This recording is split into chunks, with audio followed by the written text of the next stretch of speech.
Good morning, everybody. Welcome to my YouTube channel. I want to carry on reading from Unfoldment 1 today, the purpose of karma. Remember, yesterday we spoke about the karma and the Divine Mother. So we have the Divine Mother and the Father, and the love of the Father and the love of the Mother.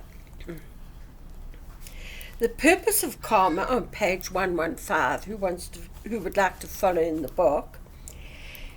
In the beginning, man is a child, a babe, innocent of knowledge of divine law, lacking all experience.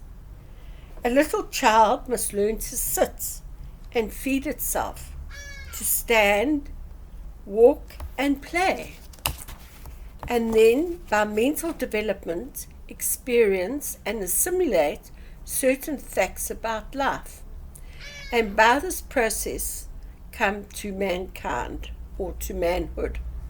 The spirit of man goes through similar processes, commencing with its birth from the Father, Mother, God, continuing with its growth in spiritual structure, and culminating with the great return, the reunion or at-one-ment with God.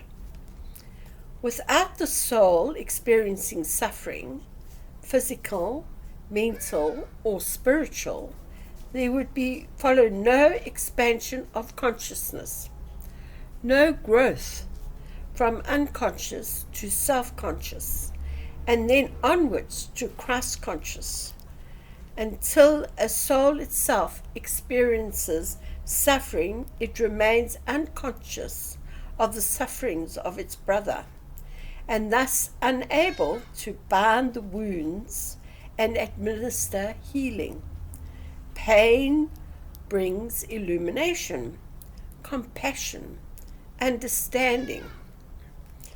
Man learns through pain and suffering, as well as through happiness and joy. In the beginning, the child, although innocent, has within itself two aspects which men call good and evil. Its life it will express both, and in this expression of good and evil will accumulate credits and debits on a heavenly balance sheet.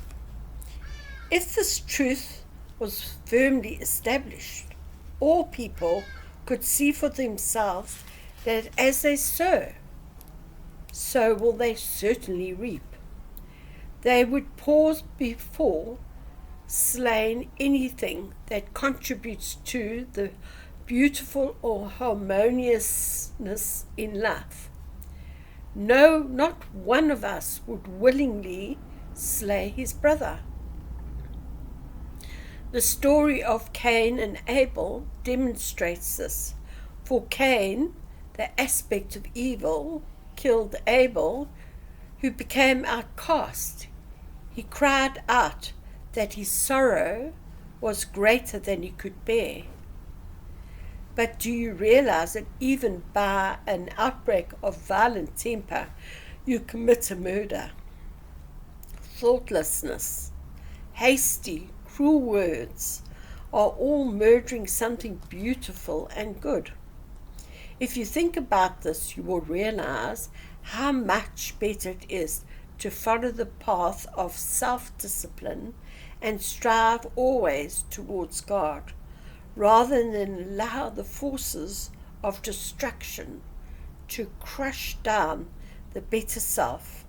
The Son of God within is ever building, ever creating, but if Cain destroys it, he inscribes an item on the liability side of the balance sheet. We cannot alter our past karma, but we can control that which we make for the future. And therefore, my brethren, accept the wisdom of endeavoring to discipline yourselves to the laws of God. Control yourselves, your thoughts, your speech, Be kind and loving. It all boils down to that one thing. Be kind and compassionate, and never willfully inflict pain on any living creature. Those who have learned how much thoughtlessness, ignorance, or willfulness of another can hurt will not be heedless in the future. The masters of wisdom never inflict pain. They are all love, all compassion, but they also recognize the law of justice and know that every life must eventually become balanced and polarized to the divine light, the source of all life. Every action creates karma, which does not necessarily wait to be discharged in some distant future. Results often face you within a few hours or a few days after the debt has been contracted. Do not think that you can indefinitely put off the day of payment when you make bad karma, for you know neither the day nor the hour when the Lord will reap. This is simply demonstrated. If you walk along a busy road, not looking where you are going, you may fall and get hurt, and you say, "Oh well, I suppose it is my karma." Yes, it is your karma, but it is immediate outworking, and not karma made long ago. Karma teaches us to be careful, precise, and godlike in the conduct of our lives. Here we have the whole purpose of karma made plain, that by feeling pain we can gain experience and wisdom. Suppose a burglar breaks in and robs your house. You may say resignedly, "Well, it is my karma." But the point is, has the karma taught you anything? If not, it will return, perhaps in this day of life, perhaps not until several incarnations have passed. The essential thing is that your soul has to learn what it feels like to be robbed. Because once you've inflicted that very suffering upon another soul, so karma comes back to teach us lessons. While doing so, it is also helping us to understand and help our brother to learn his lessons. This raises a subtle point, because the question arises, if we are helping our brethren to learn their lessons, when we cause them to suffer, does it really much matter?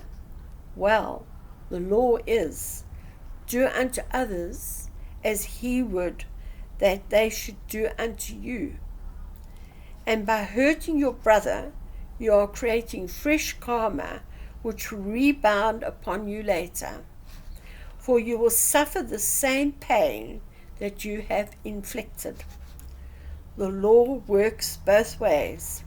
It's the one purpose being to awaken the soul to a realization of a perfect life, the divine life.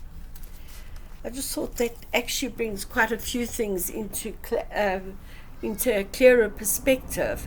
I highly recommend this book. It's Spiritual Unfoldments 1 by White Eagle, and these words were channeled through Grace Cook, and it's a beautiful book to read and to study. If you like my channel, please like it, leave a comment, any advice that you feel you could give, and subscribe. Have an awesome day, everybody.